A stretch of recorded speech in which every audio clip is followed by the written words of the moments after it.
ये प्लानिंग आपको बहुत ज्यादा हेल्प करेगा कि बहुत सारे बच्चे क्या करते हैं पता है, ये सब चीजों को इग्नोर करते हैं। यूनिट टेस्ट में क्या क्वेश्चन आते हैं सब आपको पता चल जाएगा। एटलीस्ट फर्स्ट ईयर के लिए ये फॉलो करना कि अटेंडेंस थोड़ा अच्छा रखना। फाइनली दोस्तों, जिस वीडियो को आप मांग रहे थे वो वीडियो मैं लेकर आ गया हूँ कि एक टॉपर्स 10 पॉइंटर कैसे लेकर आता है। तो दोस्तों मैंने तो खुद लाया है, तो मैं यहाँ पे आपको बता रहा हूँ क्या लॉजिक होता है, कैसे हम लेकर आ सकते हैं। कम पढ़कर भी 10 पॉइंटर ला सकते हैं।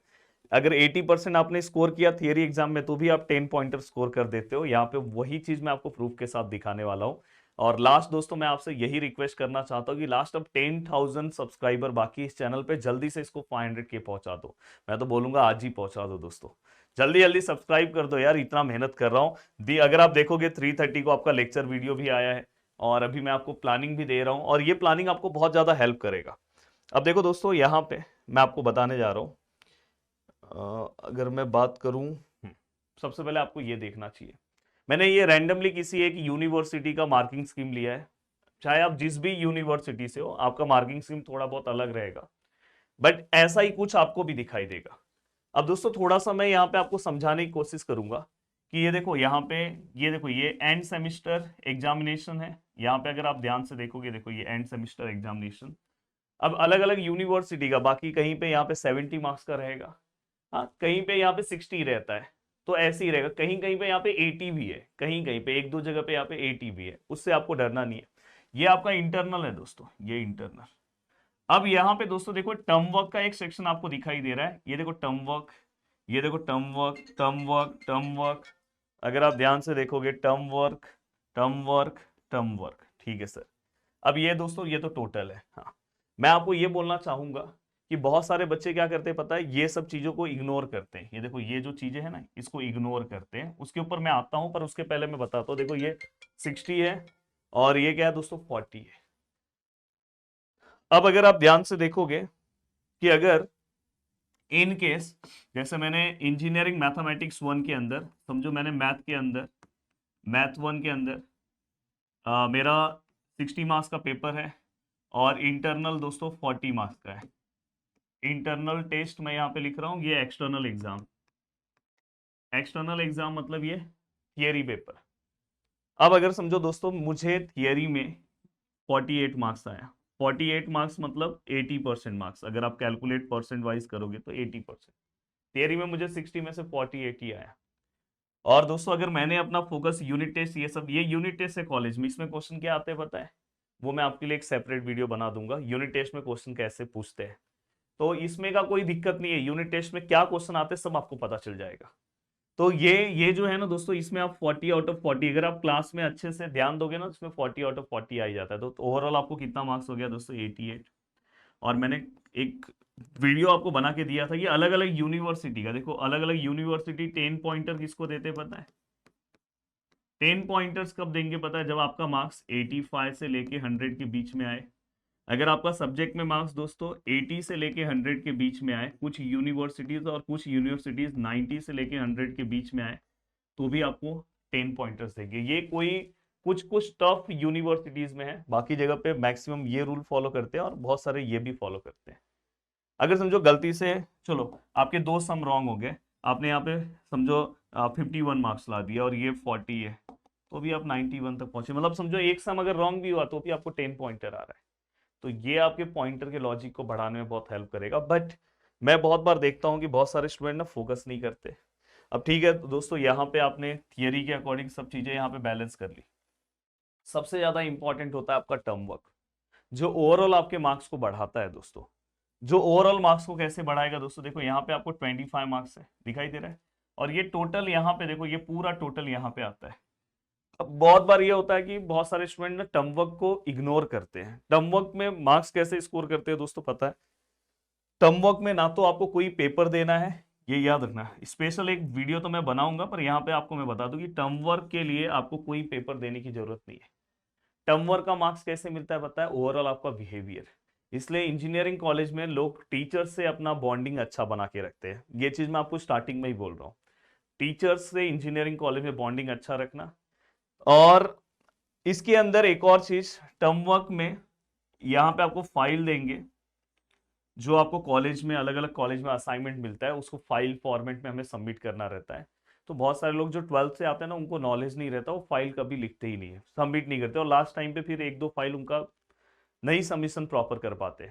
तो इंजीनियरिंग कॉलेज में जो टीचर्स असाइनमेंट देंगे उसको आपको सही टाइम पे कंप्लीट करना है।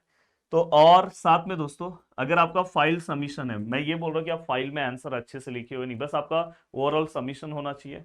सबसे ज्यादा रोल क्या प्ले करता है दोस्तों पता है? आपका अटेंडेंस। अगर आप एब्सेंट ज्यादा हो, अगर आपका अटेंडेंस दोस्तों 90 प्लस है, 90% प्लस अटेंडेंस आप मेंटेन रखे हो, तो टर्म वर्क में जाहिर सी बात है कि आपको 24-25 मार्क्स मिल जाता है।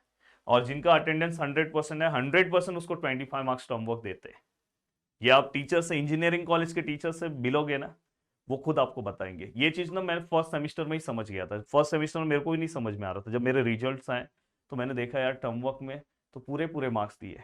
फिर मैंने देखा कि एक होशियार बच्चा था, उसको अगर मैंने ऑब्जर्व किया, उसको मैंने देखा कि वो भी पढ़ने में अच्छा था पर अटेंडेंस सही नहीं था, तो उसका टर्म वर्क में मार्क्स जा रहा था। इसलिए मैं बोल रहा हूँ कि अगर आप, जो लोग मतलब अगर आपसे जितना पॉसिबल हो उतना आप कॉलेज गए, तो अगर समझो आप 75% भी अगर समझो कॉलेज जा रहे हो, तो समझ जाओ टर्म वर्क में कुछ नहीं तो दोस्तों आपको 20+ मार्क्स फिक्स है। पर कोशिश करो कॉलेजेस में प्रैक्टिकल्स अटेंड करने के लिए। ये जो टर्म वर्क में जब मार्क्स देंगे ना, वो किसके बेसिस पे देंगे पता है? जैसे अभी समझो ये अप्लाइड फिजिक्स है, ये 25 मार्क्स कौन से बेसिस पे होगा, कैसे पता है? बहुत सारे इसमें से ऐसे, देखो ये टर्म वर्क है, इसमें एक्सटर्नल एग्जाम भी नहीं है, देखो इनके एक्सटर्नल एग्जाम भी नहीं है, तो ये टर्म वर्क का डायरेक्ट मार्क्स है। अब टर्म वर्क का डायरेक्ट मार्क्स है, तो ये मार्क्स कैसे मिलेगा पता? उसी के ऊपर मिलेगा। वो देखेंगे मेन सबसे ज्यादा फंडा किसके ऊपर देखते हैं? अटेंडेंस। अगर आपका अटेंडेंस प्रॉपर है ना, मैं हमेशा ऑब्जर्व करता था टीचर्स को, पहले वो जब मार्क्स देते हैं फाइल चेक करते हैं, जिस दिन फाइनल मार्क्स देते हैं फिर वो अपना एक बुक ओपन करते हैं, हाँ इनका अटेंडेंस कितना है, अच्छा इनका अटेंडेंस 87% है, ठीक है 23 मार्क्स इनका अटेंड। तो अटेंडेंस बहुत मायने रखता है, क्योंकि अगर कोई बच्चा 100% प्रैक्टिकल अटेंड है तो मतलब उसको प्रैक्टिकल सब आता है, अगर नहीं आ रहा है तो टीचर का मिस्टेक है। तो ये ध्यान रखना इंजीनियरिंग कॉलेज में, एटलीस्ट फर्स्ट ईयर के लिए ये फॉलो करना कि अटेंडेंस थोड़ा अच्छा रखना। नेक्स्ट सेकेंड ईयर से आपके बहुत सारे काम होते हैं, तो टीचर को खुद समझ में आता है कि ये बच्चा इंटर्नशिप कर रहा है, ये कर रहा है, वो कर रहा है, तो उसमें आपके थोड़े बहुत जो अटेंडेंस है, बस वहां पे फिर 75 का क्राइटेरिया। हाँ, आज जो बच्चा बेचारा दूर से ट्रैवलिंग कर रहा है तो ज्यादा टेंशन मतलब वो 75% अटेंडेंस क्राइटेरिया मेंटेन रखे। तो ये चीज पे ज्यादा फोकस करना है दोस्तों। दूसरी चीज, आपको 10 पॉइंटर लाने के लिए ना, ये इंटरनल टेस्ट पे बहुत ज्यादा फोकस करना है, बहुत ज्यादा। इसलिए बोल रहा हूँ कि 1 मंथ के बाद आपका पहला इंटरनल टेस्ट आ जाएगा। तो यहाँ पे देखो देखो, जैसे ये जिस यूनिवर्सिटी का, वहां पे 2020 2 बार एग्जाम होते हैं, यूनिट टेस्ट 2 है, ये वाले का 15-15 का है। अब यहाँ पे 2020 का यूनिट टेस्ट है, अगर आपने 2020 मार्क्स दोनों में स्कोर किया तो 40 आपको सीधा सीधा मिल गया। तो ये चीज का आपको यहाँ पे बेनिफिट मिलेगा दोस्तों, और इस तरह से आप किसी भी सब्जेक्ट में बहुत अच्छा मार्क्स स्कोर कर सकते हो। तो अगर आप सब्जेक्ट में, अगर आप चाह रहे हो कि बहुत अच्छा मार्क्स आपको स्कोर करना है, तो ये चीज आप थोड़ा सा मेंटेन रखो। ट्राई करो कि हर सब्जेक्ट में, देखो मैं ओवरऑल आपको बता दूं कि हर सब्जेक्ट में ट्राई करो कि अगर 60 में से अगर आप 55 भी लेकर आ रहे हो ना, तो भी समझ जाओ कि उस सब्जेक्ट में आपको 10 पॉइंटर मिलने के चांसेस है। पर ये यूनिवर्सिटी वाइज वेरी करता है। तो मैं उम्मीद कर रहा हूँ कि मैंने आपको बहुत अच्छे से किस तरह से आपको पॉइंटर लेकर आना है, तो मैंने बता दिया कि अटेंडेंस का रोल बहुत ज़्यादा रहता है, टर्म वर्क आपको मेंटेन करना होगा, इंटरनल टेस्ट आपको मेंटेन करना होगा। देखो अगर आप ध्यान से देखोगे, अगर कोई बच्चा ना बस थियरी में पास हो जाता है ना, अगर आप ऑब्जर्व करना, ये जितने भी थियरी एग्जाम है, ये रिटन एग्जाम है, इसमें पास होना बहुत बड़ा चैलेंज है।